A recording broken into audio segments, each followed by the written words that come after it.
एक ही समय में दो अलग स्ट्रीम में डिग्री कोर्स करना सुनकर कुछ अटपटा सा नहीं लग रहा? वैसे यूजीसी की नई गाइडलाइंस के मुताबिक ये पॉसिबल होने वाला है। मतलब स्टूडेंट्स अब बीटेक के साथ बीए भी कर सकेंगे और दोनों ही डिग्री मान्य होंगी। हालांकि इसके साथ कुछ शर्तें भी शामिल हैं। आइए जानते हैं यूजीसी की नई गाइडलाइंस क्या है और ये कब से लागू होने वाली है। यूजीसी के चेयरपर्सन एम जगदीश कुमार का कहना है कि स्टूडेंट अब हायर एजुकेशन लेवल पर दोनों डिग्री कोर्स एक साथ कर सकेंगे। दोनों डिग्री फिजिकल मोड या एक ऑफलाइन और दूसरी ऑनलाइन या दोनों ही ऑनलाइन हो सकती हैं। नई गाइडलाइंस यूनिवर्सिटी के लिए ऑप्शनल होंगी और इन्हें इसी सेशन यानी 22-23 में लागू किया जाएगा। इन्हें मानना न मानना यूनिवर्सिटी का फैसला होगा। स्टूडेंट्स दोनों कोर्स एक ही यूनिवर्सिटी या दोनों कोर्स अलग अलग यूनिवर्सिटी या एक कोर्स देश की यूनिवर्सिटी और दूसरा कोर्स विदेशी यूनिवर्सिटी से कर सकेंगे। ध्यान देने वाली बात यह है कि दोनों कोर्स एक ही लेवल के हों, यानी दोनों कोर्स या तो ग्रेजुएशन के हों या तो पोस्ट ग्रेजुएशन के। तो अब सवाल उठता है कि स्टूडेंट्स किस तरह के सब्जेक्ट कॉम्बिनेशन ले सकेंगे। सब्जेक्ट कॉम्बिनेशन यूनिवर्सिटी के लेवल पर होगा कि वो दोनों डिग्री के लिए किस तरह के सब्जेक्ट के ऑप्शन देते हैं।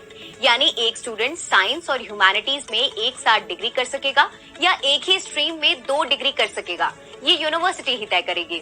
इसके अलावा 2 डिग्री कोर्स करने के लिए स्टूडेंट्स के पास 3 ऑप्शन होंगे। पहला, दोनों कोर्स फिजिकल मोड में करें। दूसरा, एक कोर्स फिजिकल और दूसरा ऑनलाइन मोड में करें।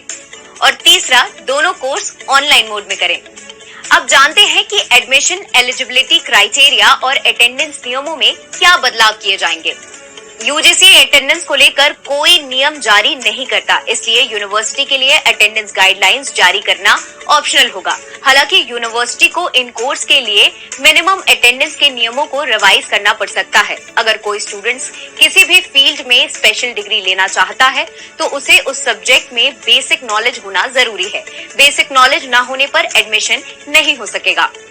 यूजीसी का ये आइडिया कितना प्रैक्टिकल है, इस पर यूजीसी के चेयरपर्सन जगदीश कहते हैं कि एक स्टूडेंट के लिए ऑफलाइन मोड में 2 डिग्री कोर्स करना काफी मुश्किल होगा, लेकिन ये इम्पॉसिबल नहीं है। 2 में से 1 डिग्री ऑनलाइन मोड में की जाए तो कोई मुश्किल नहीं होगी। स्टूडेंट चाहे तो अलग अलग डिसिप्लिन की पढ़ाई कर एक साथ कई स्किल सीख सकते हैं। भारत में हायर एजुकेशन की डिमांड और सप्लाई में बहुत बड़ा गैप है। केवल 3% स्टूडेंट्स को ही कैंपस में एडमिशन मिलता है। ऐसे में आप नई गाइडलाइंस के जरिए एक साथ 2 अलग स्ट्रीम में हायर एजुकेशन की डिग्री लेकर इसका फायदा उठा सकते हैं।